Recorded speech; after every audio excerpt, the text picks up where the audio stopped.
Ось, оно пачало штосьці. Да. Окей, все. Чырвоненькім штосьці пайшло. Да. Ну, пачакаем яшчэ одну хвіліну, каб вось гэта афіцыйна прагучала. Я пагляджу, як там збоку з Ютуба. Все. Мы можем пачынаць. Мы ўжо онлайн. Окей, тады пачынаем. Всім прывітанне, мяне завуць Михаил, і сёння гэта такі пілотны стрым, вось, які будзе прысвечаны, які называецца практычна сацыятэхніка і прысвечаны супольнасцям, узнікненню, развіццю і жыццю супольнасці, ці ў супольнасці, да, вось, вас канкрэтна ў супольнасці, вось, нас прывітанне.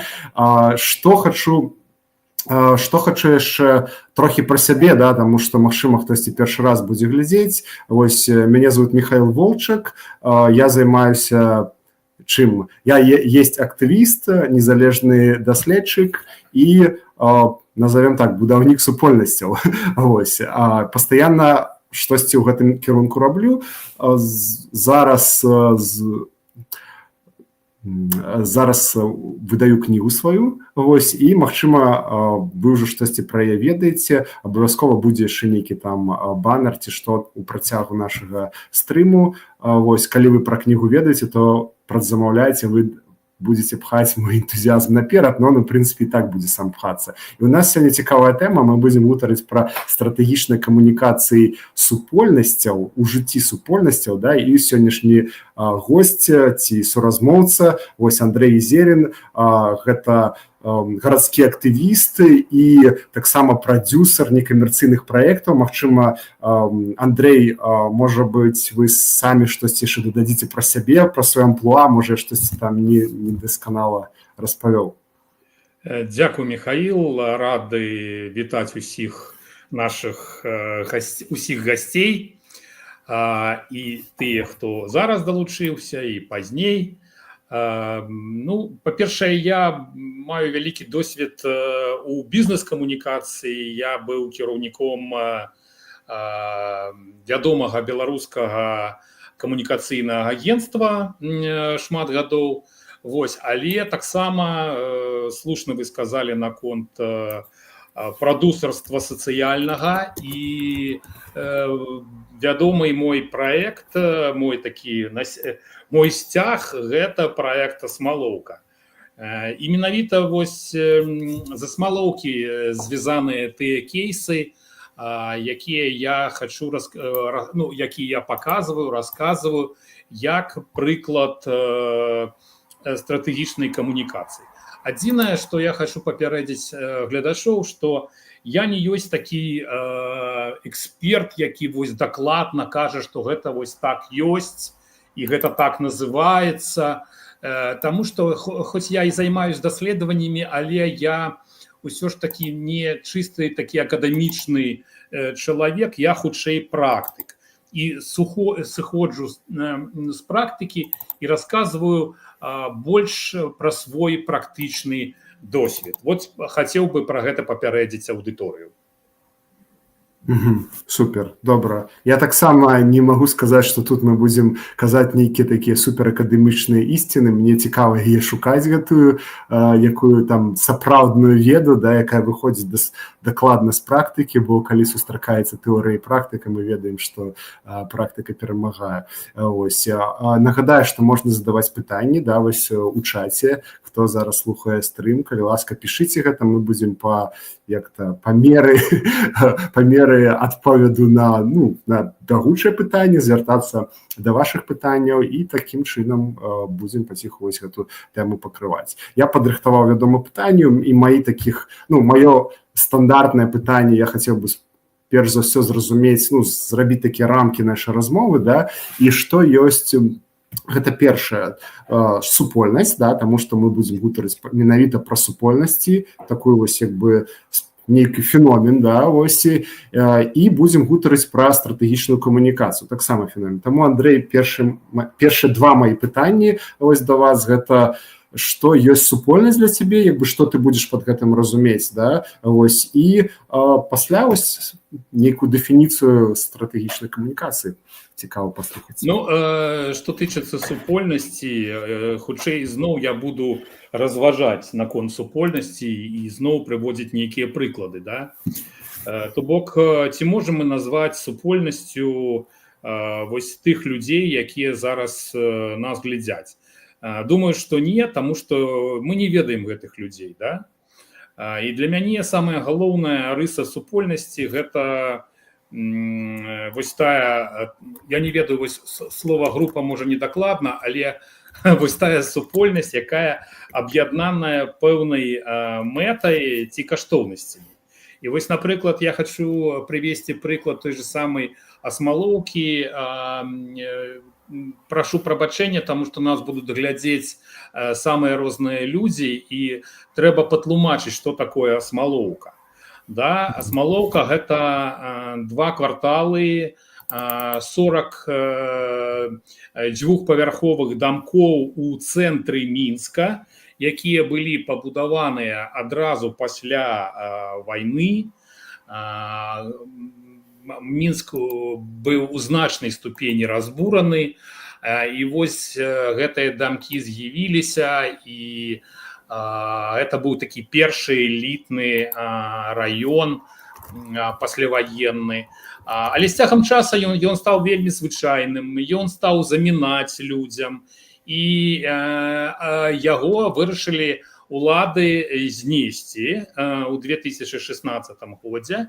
Але на той час, скажем так, супольнасць урбаністычная Мінска ўжо сфармавалася, і яны, скажем так, хацелі захаваць вось гэты атмасферны куток Мінска, да?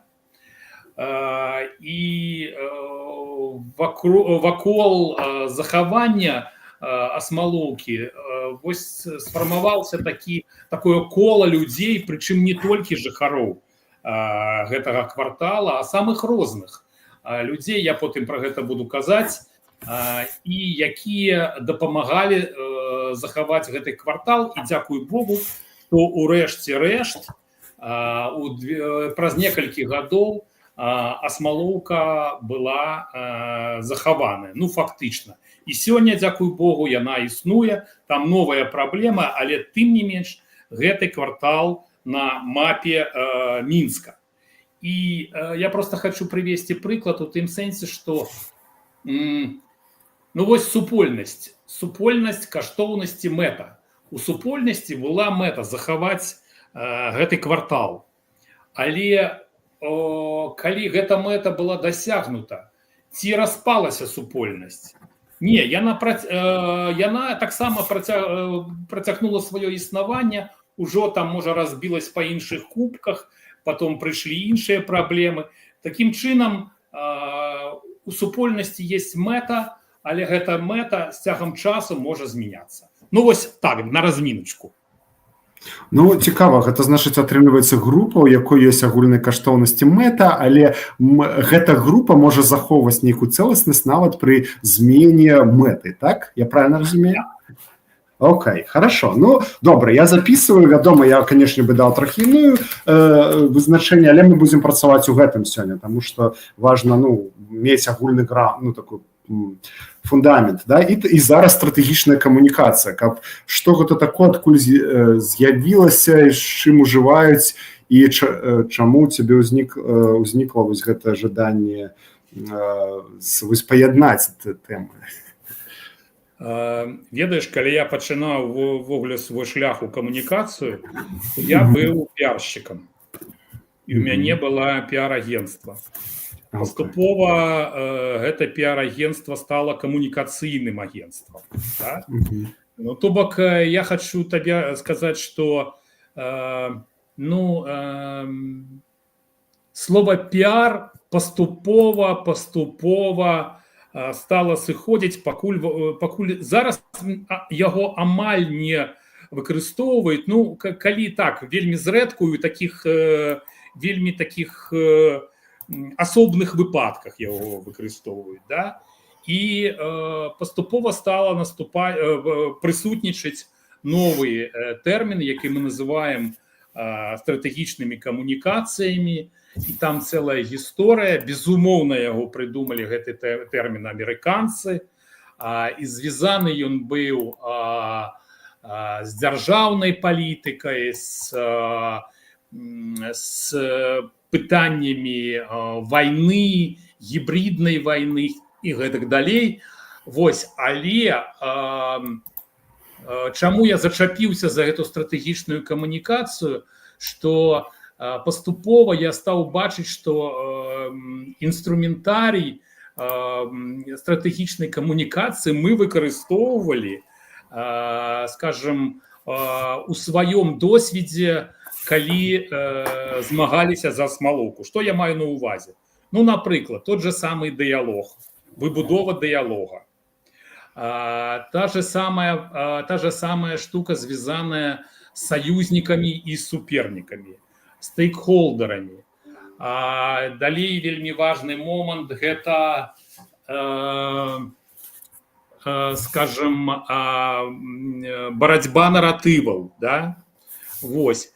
І вось гэтыя ўсе моманты, яны, ну, паспрыялі таму, што я стал задумывацца і напісаў асобную работу наконт стратэгічных камунікацый у, скажем, у дзейнасці мясцовых супольнасцяў на прыкладзе Асмалоўкі.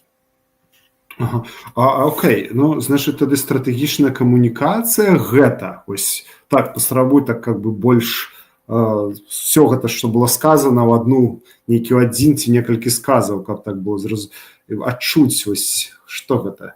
Стратэгічная камунікацыя. Разумееш, стратэгічная камунікацыя – гэта момант, калі ты, ну, па-першае, гэта двухбаковая камунікацыя. То бок не толькі ты кажаш камусьці, але чуеш у адказ інфармацыю, да? Это двухбаковая камунікацыя. Па-другое, тут ёсць момант планавання будучыні. Ты ўплываеш на будучыню, ты яе будуеш. Больш значны этычны момант, связанный со стратегичными коммуникациями. И, на мой погляд, что я хочу сказать, вот ты хочешь, каб я зрабіў выніковы тэрмін, а яго, на мой погляд, пакуль што нема. Да, мы можем толькі разважаць над рысамі, тому что стратегічная камунікацыя зараз находится ў развіцці.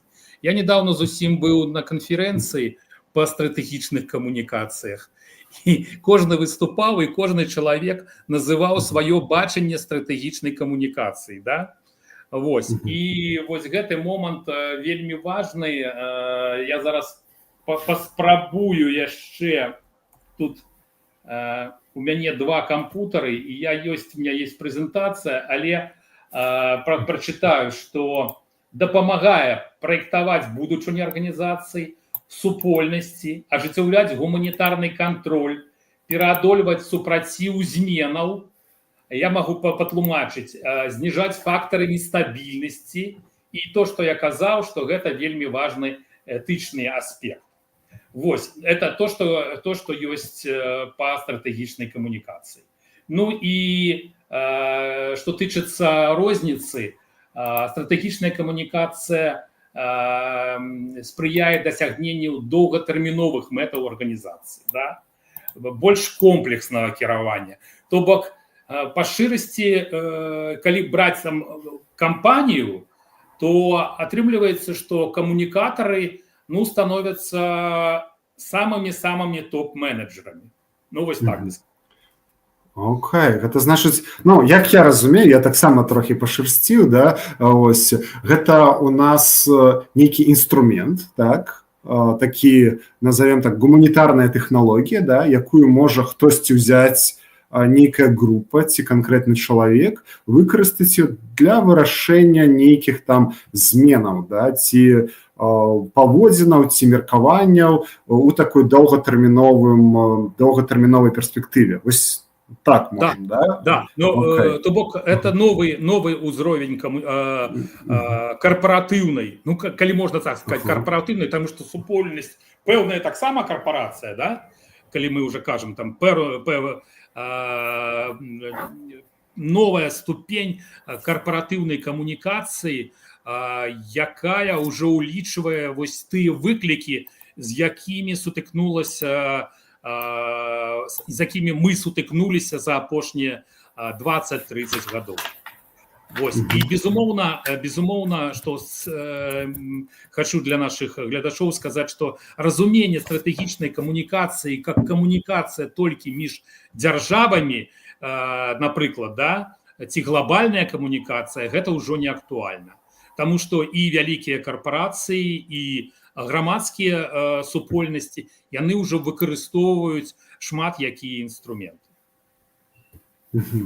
Окей, так, я яшчэ вернусь к карпорацыям, тому што для мяне гэта трохі іншае, але зараз вось у мяне такое лагічнае пытанне, уже было згадана, а што, вось калі ўзнікае патрэба ў гэтым? Вось што-то там з кімсьці сутыкаешся і што-то ўзнікла, да? Калі мы сутыкаемся, ўзнікае нейкая патрэба. Вось калі ўзнікае патрэба ў гэтым інструменце, так? Слухай, я табе скажу шчыра, што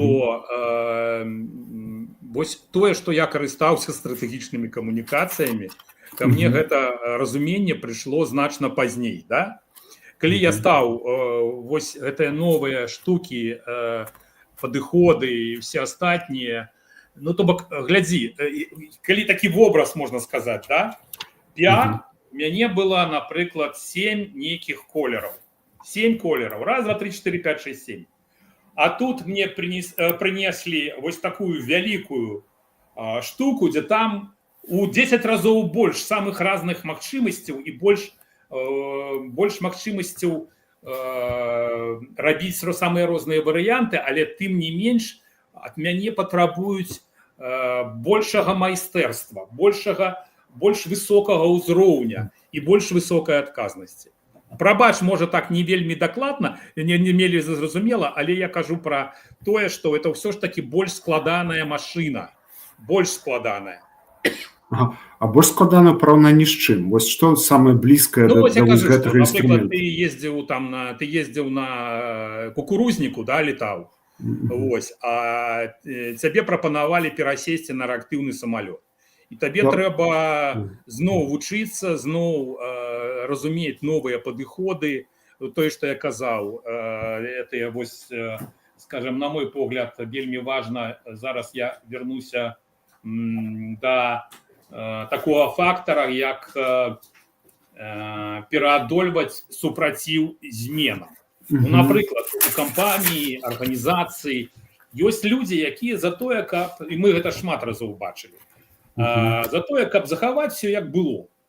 Але, скажем, мы разумеем, што калі будзе заставацца і все як было, то праз нейкі час пачнецца заняпад, да? Ці пачнецца мінус. І ёсць людзі, якія думаюць, якім чынам супрацьстаяць гэтаму і як з гэтым бароцца. Ну вось это таксама частка стратэгічных камунікацый. Але ты мяне запытаў, калі гэта ўсё пачынаецца, да? То бок, калі патрэбна стратэгічная камунікацыя. Да, калі запусціць, вось ведаеш, як ты называеш, гэты хуткі лайнер, да, замест кукурузніка, вось, навошта, ну, может быть, кукурузника можна вырашыць, да, вось, а трэба усе гэты рычагі, да? Можна. Я думаю, што можна. Такое пытанне складанае насамрэч, але я думаю, што некаторыя метады стратэгічных камунікацый яны будуць карыснымі нават у звычайнай сям'і. Я табе, калі хочаш, сям'я. Да, нават у сям'і. Вось тое, што называецца дыялог. Да? Дыялог. І я ў сваёй рабоце пра Смалоўку пішу, што мы далучылі да сваёй праблемы, да праблемы з двух гарадскіх кварталаў больш за 40 грамадскіх арганізацый. Больш за 40 грамадскіх арганізацый, мы ўвайшлі з імі дыялог, і гэты дыялог узмацніў нашы магчымасці і камунікацыйныя, і ввогуле колькасць сувязяў. А ты, як сацыятэхнік, як чалавек, які займаешся супольнасцямі, разумееш, што колькасць сувязяў, пазітыўных сувязяў, гэта вельмі важны момант для развіцця любой супольнасці. Таму, вось, напрыклад, тот же самый дыялог, пабудаванне дыялога, да? У сям'і, так? Як мінімум. Да. У сям'і. І яшчэ адзін прыклад, гэта тыя же самыя стейкхолдары, да? То бок, як вялікая сям'я, бабушка, дзедушкі, там цёці, дзядзі, усе астатнія, і трэба, ёсць канфлікты, трэба як адцягнуць увагу ад канфлікта, як на сваю старану, як зрабіць супернікаў, нейтралаў. Вось гэта абсалютна стратэгічнай камунікацыі інструмент, калі, напрыклад, у цябе шмат ворагаў, мала нейтралаў і не хапае табе сяброў. І вось гэта праз дыялог ты выбудоўваеш такія сувязі, каб хаця бы перацягнуць тваіх ворагаў у нейтралы. Да? Это же можна і нават у сям'і просто так, паспрабаваць, як гэта робіцца. На таких, на пальцах, что называется, потренироваться. Вот. Ну и вот это некалькі прыкладаў. То бок, я не могу докладно сказать, з якога ўзроўня можна пачынаць, но думаю, что кожнаму гэта не пашкодзіць ведаць. Окей, нават у такім пабытовым узроўні, пачынаючы ад пабытовага, заканчваючы вялікімі карпарацыямі. Грамотнасць агульная. Окей, цікава, значыць, гэта буду галасаваць, каб у школьнай праграме з'явілася. Тут першае пытанне прыйшло, да, нават два, да, вось ад гледачоў, а ці мае яна стратэгічная камунікацыя завяршэння, ці стратэгічная камунікацыя завяршаецца, калі мэта дасягнута. Прашу прабачэння, калі можна яшчэ раз? Яшчэ раз. А ці мае стратэгічная камунікацыя завяршэння? І ці яна завяршаецца, калі мэта дасягнута? Такіх два пытання ў адным. І яна завяршаецца, калі мэта дасягнута. Не. Па-першае, я яшчэ раз хочу сказаць, што на мой погляд, мы сёння у працэсе, да, мы самі думаем, а што ж такое стратэгічная камунікацыя, і пакуль шмат такіх цьмяных, незразумелых рэчаў, да, мы пакуль толькі намацваем штосьці, да, намацваем нейкія штукі, адыходзім ад таго разумення, якое было, што это вось стратэгічная камунікацыя, таму што яна паміж дзвюма дзяржавамі ці паміж блокамі ці між дзяржаўнымі, так вельмі так проста. А зараз это пераходзіць у наше жыццё, і мы просто назіраем за гэтым, а што мы можам взять, што мы можам назваць, і таму гэта інструментарый, скажем там, гласарий стратэгічнай камунікацыі, ён у працэсе. Не, стратэгічная камунікацыя, яна, на мой погляд, будзе працягвацца далей, таму што, як і жыццё, таму што, вось глядзіце, тая ж самая Смалоўка, скончыўся адзін выклік, які быў звязаны са зносам, пачаліся другія выклікі, да? Ось, яны зараз працягваюцца, але мяне зараз там няма ў Мінску, і ўжо іншыя людзі вырашаюць тыя выклікі, якія ёсць. То бок, это неспынны працэс. Я яшчэ вось удакладну трохі зраблю такі крок назад. Вось гэты значыць стратэгічная камунікацыя з'яўляецца тады, калі у гэтай нашай групе, да, людзей аб'яднаных агульнай мэтай, да, супольнасці, з'яўляецца нейкі знешні ці ўнутраны выклік, правильно? Можа быць знешні выклік, это значыць дзесьці там з асяродкам, а можа быць унутры. Да, і можа быць яшчэ ёсць, ну, скажем так, назовём гэта так, выклік, безумоўна, і ёсць пэўная стратэгічная камбінацыя. Напрыклад, я хочу вам привесці адзін прыклад, які быў у 2018 годзе. Выбачаюся, таму што ўжо такія забытыя арганізацыі там удзельнічалі, але нічога не змянілася і прынцыпова нічога не змянілася, і ўсё гэта можна ізноў зрабіць. Глядзіце, якая сітуацыя была. Значыць, Асмалоўка была такім да пэўнага моманту словам такім не вельмі прыемным для чынавенства. Нас бояліся друкаваць нашы матэрыялы, і толькі, можа, тот же самый Тутбай нам дапамагаў, і навіны, і такія дэмакратычныя, скажем, СМІ нам дапамагалі. Вось. Але, скажем, сітуацыя была складаная ў тым, што нашы саюзнікі былі ў Міністэрстве культуры, яны не хацелі зноса Асмалоўкі. Наши суперники были в Мінгарвыканкаме, яны хотели, каб Асмалоўка знікла, але Міністэрства культуры наўпрост не магло кантактаваць з Мінгарвыканкамам. Ну, ввогуле не магло. Гэта ёсць там пэўная іх карпаратыўная праблематыка. І тады нам прапанавалі, каб мы знайшлі пляцоўку, на якой і ворагі, і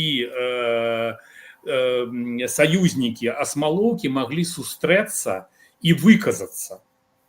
Вось уявіце сабе. Мы атрымалі шмат адказаў, але ў рэшце рэшт, это, здаецца, быў 18-й год, мы знайшлі круглы стол у беларускім тэлеграфным агенцтве. Я прошу прабачэння за назвы, але тым не менш гэта было. І на той час Белта пагадзілася правесці такі круглы стол. А Белта гэта было орган Міністэрства Саўміна Беларусі, это такая сур'ёзная штука. І сапраўды за адным круглым столом сабраліся людзі адказныя, і Мінкульт, і Мінгарвыканкам, і эксперты, і нашы гісторыкі. І гэта было чалавек 6, і пасля гэтага выйшла цэлая серыя моцных матэрыялаў, пасля якіх, ну, можна сказаць, быў прарыў. І пайшлі матэрыялы нашы і на дзяржаўным тэлебачанні, і у дзяржаўных газетах, і ўжо ўсе журналісты сталі казаць, трэба ахоўваць Асмалоўку. То бок, стратэгічная камунікацыя была ў тым, што мы змаглі спалучыць, прымусіць сустрэцца людзей, якія бы ніколі не сустрэліся бы і не выказалі свае меркаванні адзін аднаму. Ну, вось такі прыклад стратэгічнай камунікацыі ў жыцці. Яшчэ раз, глядзі, у нас ёсць унутраныя праблемы з аднаго боку, знешнія выклікі, назовем іх выклікамі, окей. А яшчэ вось трэцяе, што было названа, я не как бы такім адным тэрмінам, словам, гэта калі што? Вось бо гэты прыклад быў прыведзены зараз пра Асмалоўку, да, што там сабраліся ўсе, хто не збіраўся раней, да, ў адным месцы. Як гэта назваць? Гэта выклік для Асмалоўкі ці гэта выклік для, ну, як бы, што гэта было? Я таксама цябе не вельмі добра зразумел. Я зразумеў. Тут такая сітуацыя, што тут стратэгічная камунікацыя тым, што была такая зладжана цэлая кампанія. Мы працавалі над ёй, мусіць, месяцы 3. ну каб спачатку знайсці пляцоўку, а ўжо потым самі журналісты Белта дамаўляліся з гульцамі. І пад той час яшчэ можна было, каб прыйшлі розныя людзі і выказалі свае меркаванні, да? Самыя розныя. То бок прыйшлі і тыя, хто супраць, і тыя, хто за. І просто вось тут я просто зараз, Михаил, скажу вельмі важную рэч, што стратэгічная камунікацыя ў тым, што мы пасадзілі за адзін стол і прымусілі да дыялогу самых розных людзей. Тут такое вельмі важнае слово, як дыялог. Я не хочу з табой размаўляць. Зараз мы, дарэчы, вось бачым, да? Завтра 15 будзе 15 жніўня. Але тым не менш, вось такім чынам пра стратэгічную камунікацыю прымусіць людзей дамаўляцца, прымусіць людзей да дыялога, каб яны чулі адзін аднога. Вось гэта таксама ёсць праява стратэгічнай камунікацыі. Окей. Я падсумую, што я славіў з гэтага аб'ёмнага такога прыклада, які можна насамрэч разглядаць большым фармат, у нас гадзіна, да, ўсяго і паловы мы ўжо прашлі. Маё пытанне гучала так, да, вось на якім этапе умоўна кажучы, да, на якім этапе развіцця супольнасці ўзнікае патрэба стратэгічнай камунікацыі, да, вось. І, значыць, атрымліваецца, што на этапе ўзнікнення, я як зразумеў, знешняй праблемы ці выкліка і ўнутранай праблемы ці выкліка. І ўжо ў гэтых вось нейкіх выкліках, да, можа будавацца ці нейкія такія бачныя дзеянні, ці вось тое, што было названа такія вялікія грамадскія дыялогі, да, у которые, умоўна кажучы, вырашаюць у тым ліку праблему, ну, можа быць, асноўная праблема для Смалоўкі гэта застацца, так, але у тым ліку для грамадства гэта вучыць гэтай вось самай камунікацыі, размове, да, двух людзей, так? Ці там такой дыялог, да, там такой мультылог, да, дзе шмат людзей. Я думаю, што ўсё ж такі, ну, калі ты ўжо не першы раз задаеш пытанне, я таксама думаю, ну, ўсё ж такі, калі. Я думаю, тут, канешне, ўсё залежыць ад таго, і ў большай ступені стратэгічныя камунікацыі, яны дапамагаюць тым, хто думае пра будучыню, і хто развіваецца, і хто думае жыць далей, і хто думае, як жыць далей, да? Якім чынам. У нас зараз, вось мы прайшлі там нейкі першую ступень, а як нам жыць далей, якім будучыням, што гэта будзе, як мы будзем, вось мы зараз там, я не ведаю, адны, як мы павінны змяніцца, якія ў нас каштоўнасці, дарэчы, ці павінны нашы каштоўнасці змяніцца, гэта таксама пытанні стратэгічнай камунікацыі. Так што ўсё ж такі, я думаю, што стратэгічная камунікацыя гэта, скажем так, камунікацыйны інструмент больш ці менш развітой супольнасці. О, вось, і мы падышлі к майму наступнаму пытанню, вельмі добра такая, вось, што, ну, павінна мець супольнасць, каб можна было паспяхова запускаць вось гэту стратэгічную камунікацыю, менавіта структурна, да, што там павінна быць унутры, да, у арганізм гэтым, чым ён павінен быць напоўнены? Разумееш, вот тут такая ситуация, что я себя не хочу нахваливать, але Смалоўкі со мной пашанцаваў. У якім сэнсе?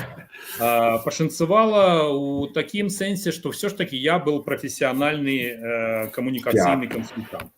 У мяне была вялікая колькасць знаёмых журналістаў. Я ведаў, як ладзіць івенты. Я іх прыдумываў, гэтыя івенты. Да, я табе кажу, што я тады не думаў пра метады стратэгічнай камунікацыі, гэта прыйшло пазней, да? Што ўсё, што я раблю, напрыклад, ну, я табе зараз такі прыклад прыведу.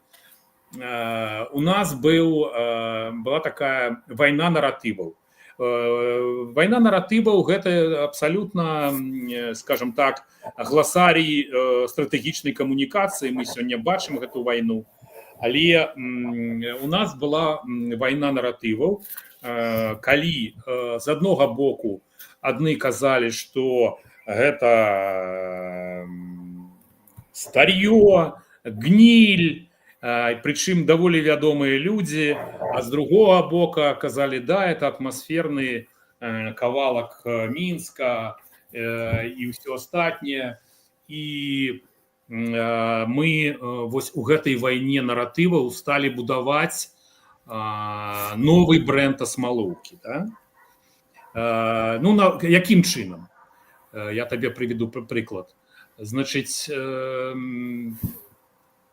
нам кажуць, што пішуць тыя ж самыя чыноўнікі, што ну вось трэба зносіць гэтыя дамы, таму што яны не выносяць ніякага тэхнічнага дагляду, яны ў страшэнным стане, это ўсё астатняе і то астатняе. Што мы робім?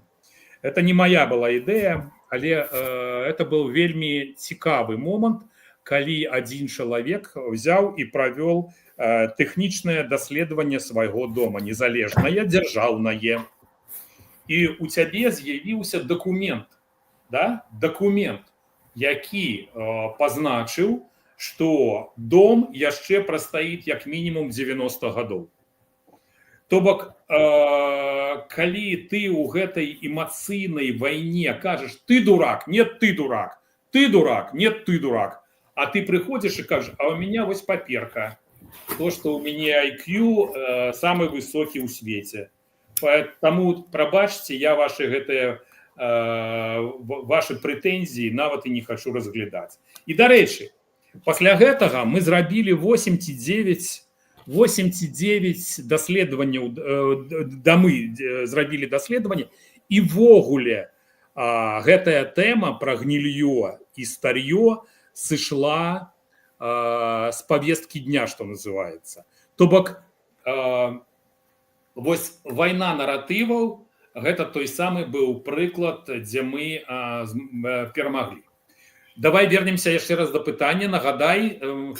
Пытанне было менавіта пра ты кажаш, што пашэнціла асмалоўцы, добра, ёсць такі спецыяліст. Я задаваў, што структурна мусіць мець супольнасць, каб запускаць гэтую вось інструмент, і ён пачаў працаваць. Да, безумоўна, без такога чалавека нельга это ўсё рабіць. Это дакладна.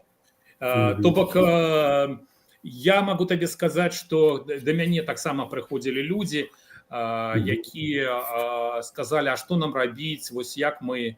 Ну, напрыклад, та же самая ситуация на тракторном заводе, да, якая была, і, на жаль, гэты раён згубілі. Ну, таксама не хапіла, скажем так, не хапіла, можа, нейкай такой кваліфікацыі ў людзей. Вось, таму абавязкова павінен быць чалавек, які усім гэтым апякуецца. Вось, а мы пачыналі, нас ввогуле было 3 чалавекі і на пачатку, і нам сказалі, хлопцы, вы займаецеся не тым. Як разумею, гэта так... У нас малоўку гэную снесуць. Вот так. Як разумею, Так, я хочу удакладніць такі момант, звязаны з... Значыць, атрымліваецца маленькая суполкі, супольнасці, у якіх вось няма такога кадру, да, для іх гэта кепская навіна, таму што яны не смогуць гэты інструмент задзейнічаць у сваёй справе. Ці ёсць які-небудзь, ну вось, на твой погляд, такі абыход, як можна, можа быць, нейк разбіць на крокі гэту гісторыю, ці вось ты кажаш нейкія там уласцівасць, якасці павінен мець чалавек, который гэтым будзе займацца, якія, можа быць, там топ-3 якасці, вось калі супольнасць бачыць, што ў іх ёсць такі вось чалавек, то можна хаця бы неяк выйсці з гэтага кола замкнёнага, атрымліваецца, бо калі няма такога вось спецыяліста з хорошо такога вопытнага, то атрымліваецца ўсё, да, мы можам... У нас была такая сур'ёзная справа, да, то бок, я зразумеў пытанне, паспрабую адказаць, ну, глядзіце, я хочу падкрэсліць, што не я галоўны герой асмалоўкі, да, акрамя мяне было шмат людзей, якія ціха рабілі сваю справу. рыхтавалі дакументы, вельмі сур'ёзныя дакументы, да? Калі вы ведаеце, быў падрыхтаваны дакумент на наданне Смалоўкі вось гістарычнага статуса. То бок вельмі сур'ёзныя людзі, гісторыкі, інжынеры, там, дарэчы, нас падтрымлівалі нават саюзы архітэктараў розных краін і гэтак далей, да?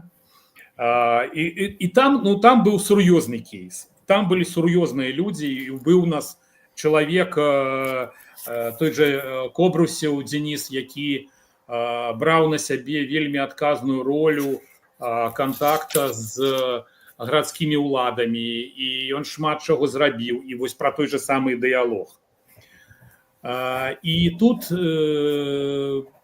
я не магу нічога сказаць, што вось там, ну, тут цэлая каманда працавала, да? Цэлая каманда, таму і перамаглі. Таму і вашлі в Google, это, забыўся, як называецца, ну, карацей, даволі высокія былі тады, усе ведалі, што такое Смалоўка ў 2017 годзе. Калі мы кажам пра нейкую такую невялікую некамерцыйную арганізацыю, ну, все ж таки мне падаецца, што нейкая харызма павінна быць у чалавека, высокая зацікаўленасць, да? Ён можа быць не такі нават і адукаваны ў камунікацыі. Можа ён, таму што тут шмат такое інтуітыўнага ведання, да? І галоўнае, каб дамовіцца з людзьмі, дамовіцца, это потым гэты чалавек даведаецца, што такое стейкхолдеры, а это просто назва.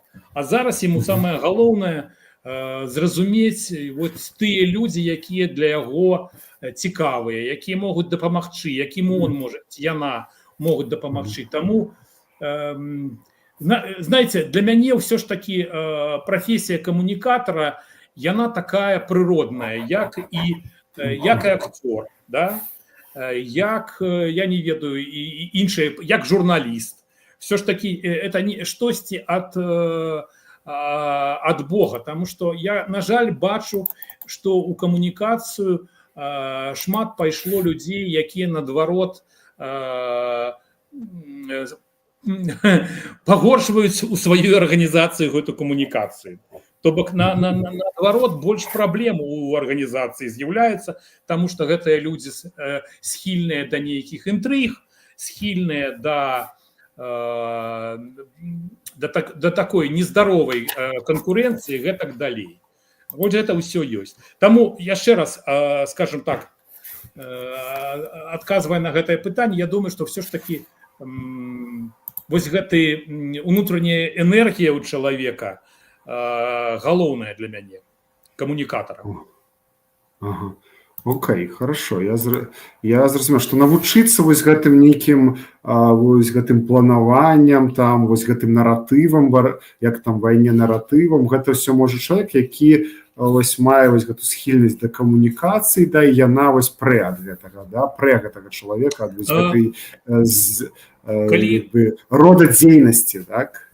Калі сказаць, да, але я хочу сказаць, што сёння ў камунікацыі все ж таки больш, безумоўна, ёсць там, але вось самой прафесіі таксама трэба вучыцца. Самой прафесіі таксама трэба вучыцца, таму што там наша работа гэта то, што называецца ручкамі, да? Шмат чаго трэба рабіць ручкамі, ніхто за цябе гэта не зробіць. І нават дамаўляцца, нават дамовы, перамовы, нават гэты дыялог, гэта ж никакой ІІ табе не дапаможа, да? Трэба сапраўды кожны дзень будаваць дыялог з самымі рознымі людзьмі. Вось, ну так, я про гэтага камунікатара, значит, камунікатар у такім шырокім сэнсе, гэта можа быць набор людзей, да, які... Я, здаецца, адказаў, но камунікатар, на мой погляд, гэта ўсё ж такі здоровый человек. Здоровый человек, с здоровыми каштоўнасцямі.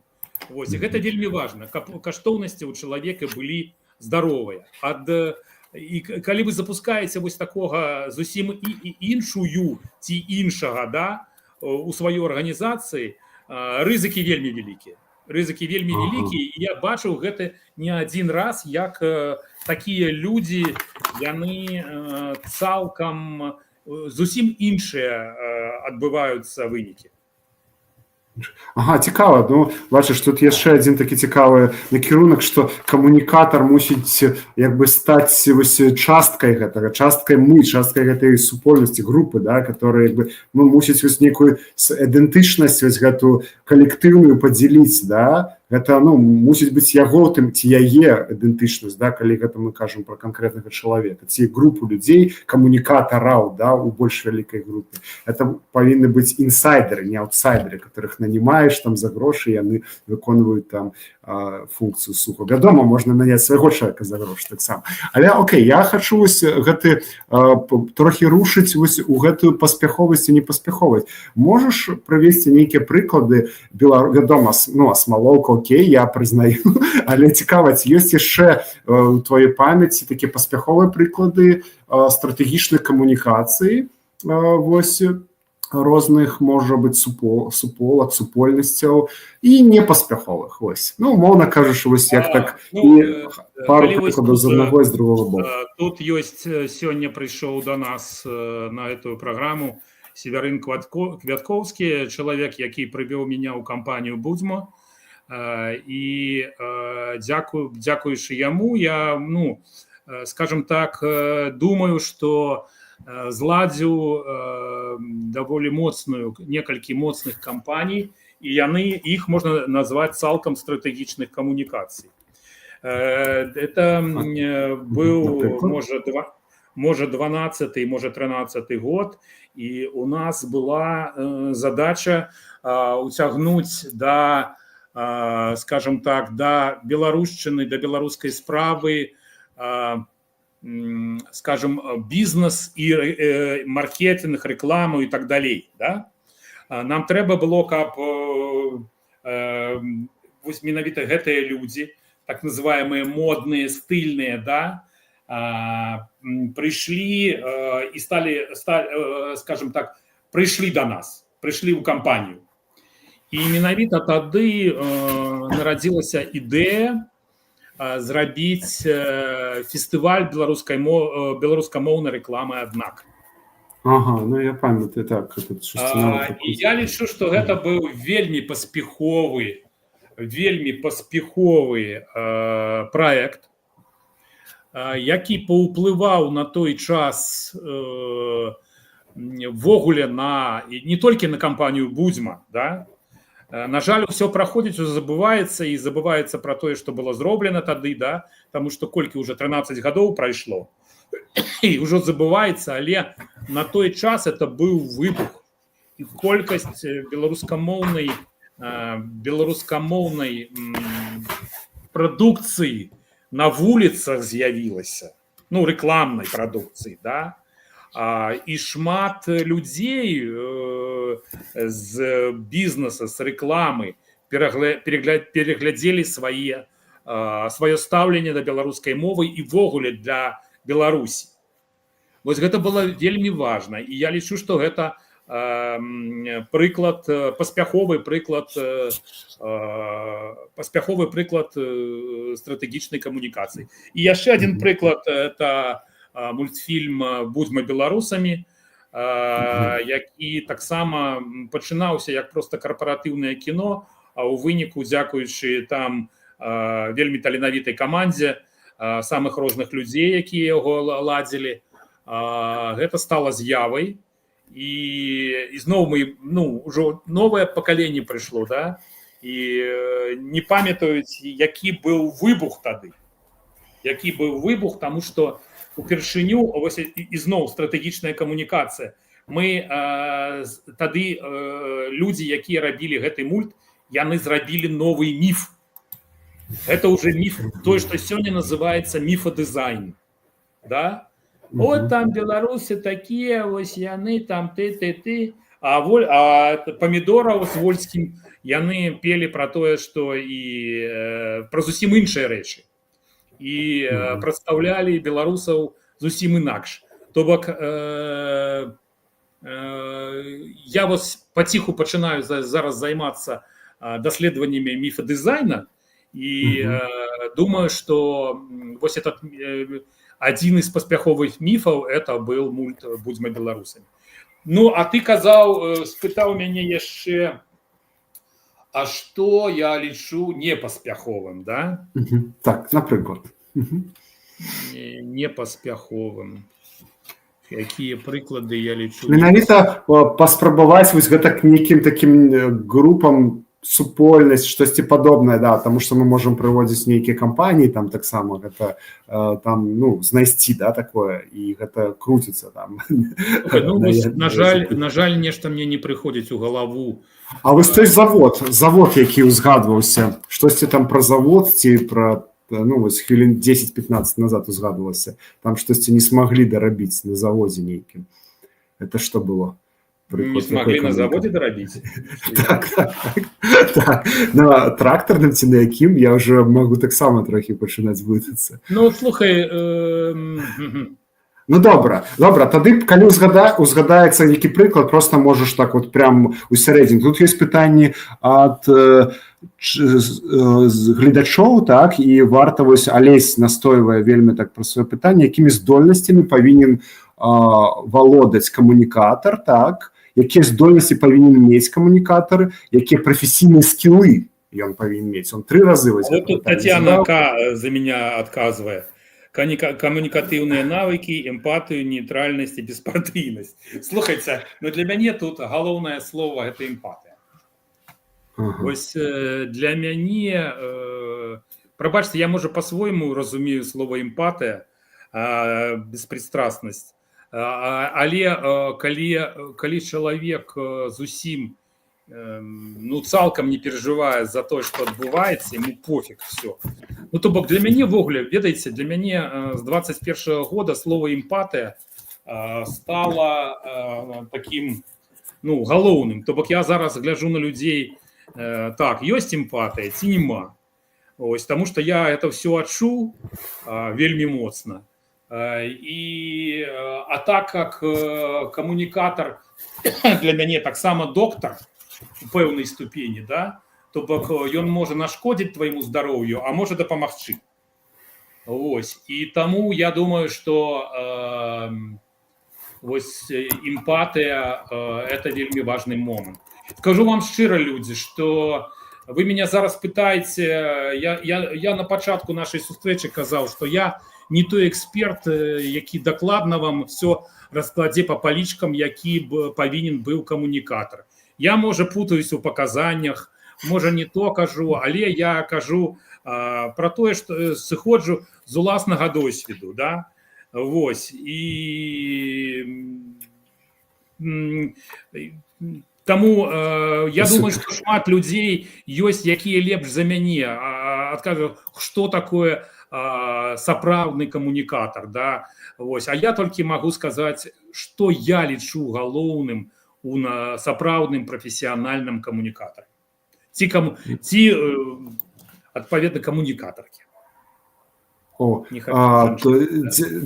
Дзякуй. Ну, я разумею, што часткова ўжо быў дадзены адповед, што чалавек, які ёсць часткай самавызначыў сябе ў нейкай групе, так, мае нейкія такія вось характарыстыкі ну, менавіта і падабаецца сумаўляцца з жывымі людзьмі, да, не з чатам GPT там ці яшчэ чым-небудзь, да, і перажывае за гэту праблему, ну, умоўна кажучы, не проста ідэнтычнасць, а ідэнтычнасць прывязаная к нейкаму развіццю ці нейкай мэце вось гэтай групы, да, вось гэтага калектыва, да, вось ці Смалоўка, ці вось тут яшчэ узгадалі трактаразаводскі пасёлак. Вось я дзякую, што чытачу, гледачу, да, вось што там не так, да.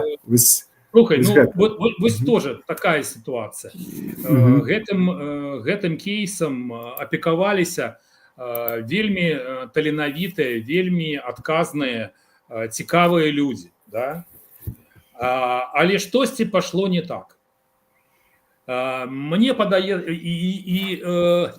і быццам бы па тым же самым лекалам, якія мы рабілі, да? і ўсё неяк ішло. Але можа быць справа ў тым, я зараз вось падумаў, што ў іх не адбылося такога моцнага дыялога, як у нас. То бок вось група актывістаў была сама па сабе, а жыхары былі самі па сабе. У нас усё ж такі жыхары былі значнай часткай усяго працэса. Але не толькі. І вось гэтая такая сінергія, яна, мусіць, і дапамагала нам. А там, можа, не до конца быў пабудаваны дыялог. На жаль, таму што шмат хто лічыць, што гэты пасёлак быў не менш вартым, чым Асмалоўка. Ну, на мой погляд, прынамсі так.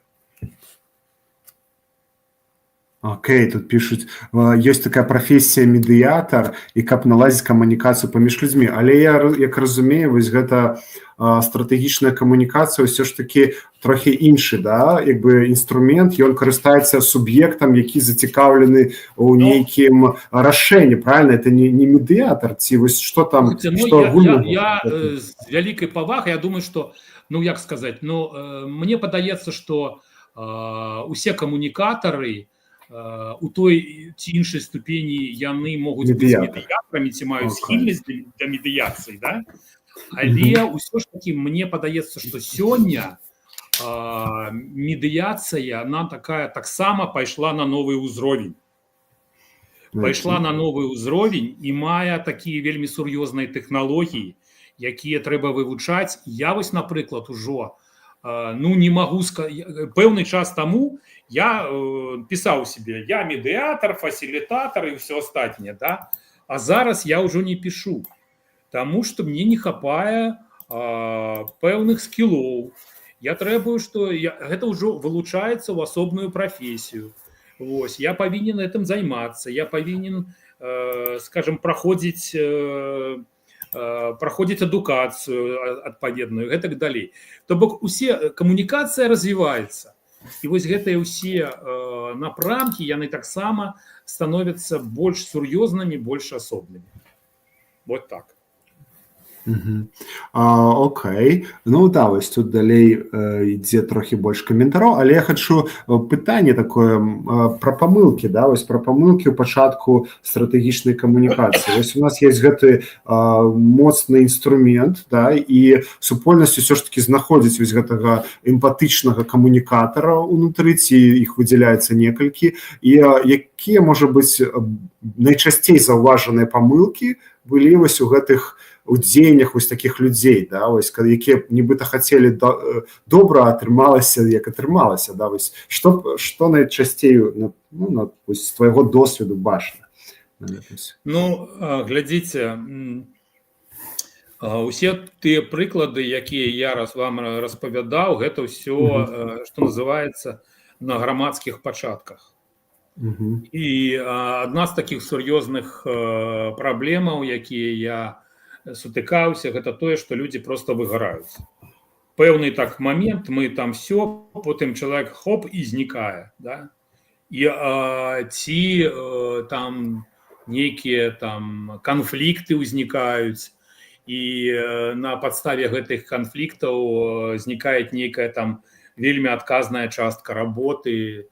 Вось, і вось, скажем так, няма чалавека, які будзе там хадзіць і глядзець гэтыя, ну, скажем так, вырашаць гэтыя праблемы. Ну, як адбылося, так адбылося, да? Вось, людзі, для мяне вось это было самай такой сур'ёзнай праблемай.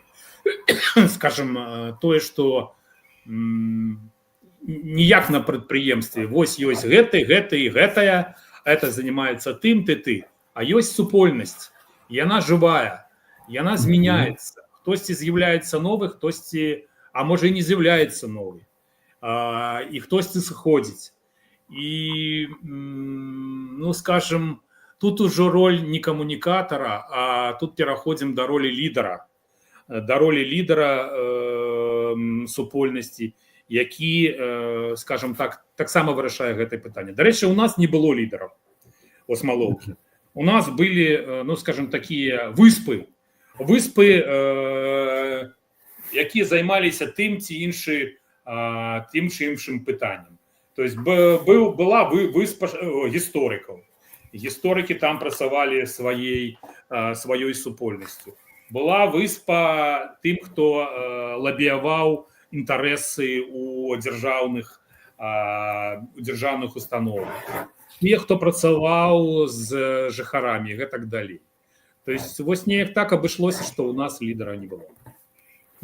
Як я разумею, можа быць памылкі зробленыя калектывам пры выбары пэўнага, ну, паставіць на пэўнага чалавека у плане вось гэтай такога доўгага падарожжа, да, таму што і індывідуальная памылка чалавека, таму што ён ці яна не разумее, што гэта падарожжа доўга і таму выгараюць, правільна? Вось, і, ну, вядома, калі выгаранне, там можа быць нейкі яшчэ канфлікт триггерыць, ну і такім чынам все гэта рассыпаецца, да, бо няма вось гэтага разумення таго, што гэта доўга, складана і балюча, магчыма, да, ось.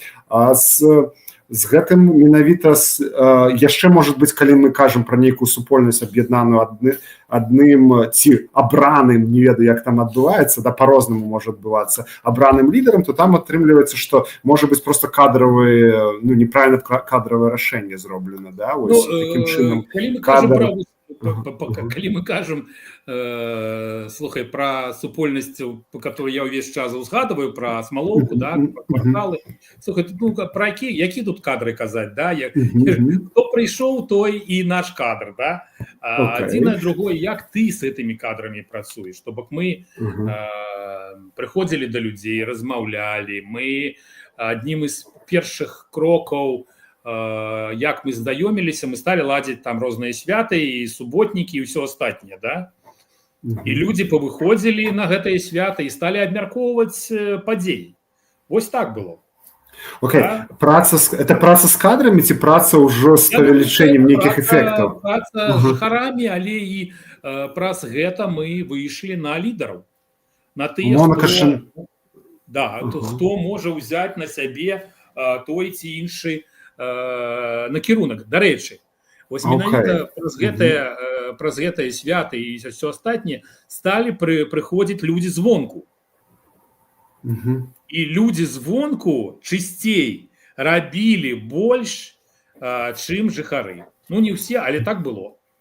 Окей, я зразумеў. Хорошо. У нас тут уже час подтискает, да, мы на гадзіну дамаўляліся. Я хочу вось падсуміраваць гэтую гісторыю. Атрымліваецца, што вось гэтыя святы, якія пачалі быць такім інструментам прыцягнення прыхільнікаў, праз якія пасля выдзяляліся нейкія актыўныя ўдзельнікі, так? Гэта пасля вось у 20-м годзе, да, у 8-м. Не, гэта ўсё было. Я маю на ўвазе, што гэта было прататыпам, да, таму што ўсё ж раней было, я памятаю. 20-й год это была зусім іншая гісторыя, а вось вся... Але прататып, да? Прататып такі, што... Она пачалася ў 16-м годзе, і мы тады ладзілі, скажем там, ну, у нас першая, здаецца, была некая вясновая свята, я памятаю, Масленица.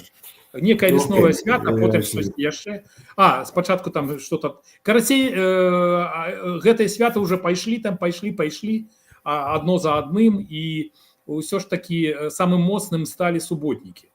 Суботнікі, калі людзі сталі выходзіць, прычым не абавязкова яны да нас далучаліся. Яны самі выходзілі і штосьці рабілі на сваёй там тэрыторыі, да?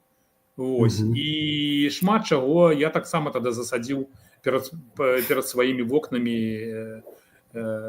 свае улюбёныя дрэвы і хмызы, якіх я не бачыў ужо больш за 4 гады. Умоўна кажучы, калі казаць пра супольнасць, у якой няма такога вось кадра, да, такой высокаякаснага кадра, то можна пачаць вось з такіх розных дробных мерапрыемстваў, мабілізуючых прыхільнікаў, і там, магчыма, хтосьці збярэцца, ці збярэцца нейкая кампазіцыя людзей, да, якая сможа пасля вось гэту стратэгічную камунікацыю разумець і умець ёю скарыстацца вось для таго, каб гэта супольнасць магла рэалізаваць штосьці, да, сваё. перайсці гэтае думаю, выпрабаванне. Ну, які ёсць чалавек, з тым і трэба працаваць. І калі ёсць чалавек, які там ужо ўзяўся, то, ну, вось, наперад. Окей. Тут ёсць яшчэ пытанне, апошняе бярэм і завяршаем, так, на сёння. Я думаю, што ўжо мы хорошо. У нас ёсць хвілін 5 яшчэ. Тут ёсць яшчэ пра... так, значыць, вопыт самаарганізацыі, гатовыя сувязі і давер. Так, я не вельмі разумею пытанне, можа быць, штосьці так было хутка сказана, функцыянальнае лідарства. Окей. Ну, у любым разе, я, ну, магчыма, напишу ці распавяду адповед свой пасля. Вось, у нас час, да, і можам падсумаваць. Может, штосьці хочаш такое фінальнае, Андрэй, сказаць для слухачоў, што яшчэ не сказано было? Да, бо я разумею, можем працягваць гэты тэмат яшчэ на гадзіне. Я не хотел вам рассказать это кейсы и передать, да? А мы вышли на больш такі стратэгічны ўзровень, да? І ввогуле там это... Ну, як атрымалася, так атрымалася. Калі нашим гледачам это было цікава, гэта галоўнае. Вось, мне падалося, ну, мяне выцягнули на нейкую такую, выцягнули на такую шчырасць, і я ўсё, што казаў, гэта сапраўды так і ёсць, да? Вось, таму вялікі дзякуй, Михаил, што запрасіў, і поспехаў усім.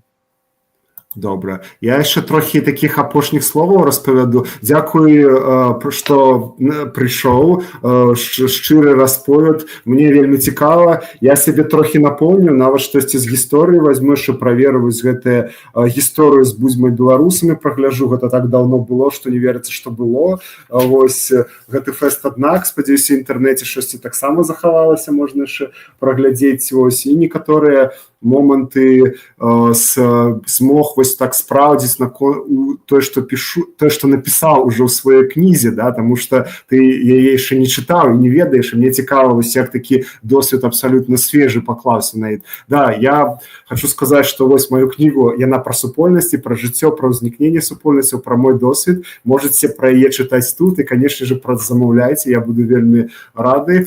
І пішыце, калі ласка, ў каментах, ці нейкія мои медыа, якія б тэмы вы хацелі б разглядзець у наших наступных уключэннях. У мяне, вядома, яшчэ пытанні засталіся. Можа быць, у жывую сустрэнемся з Андрэем, ці як-небудзь зробім, можа быць, у будучыні не вельмі далёкай, да, яшчэ уключэнне, чаму не, да? Вось. Гэта вельмі цікава, вельмі натхняе. Дзякуй вялікі, была класная энергія. Вось, будзем на сувязі. На сувязі. Будуем супольнасці. Па.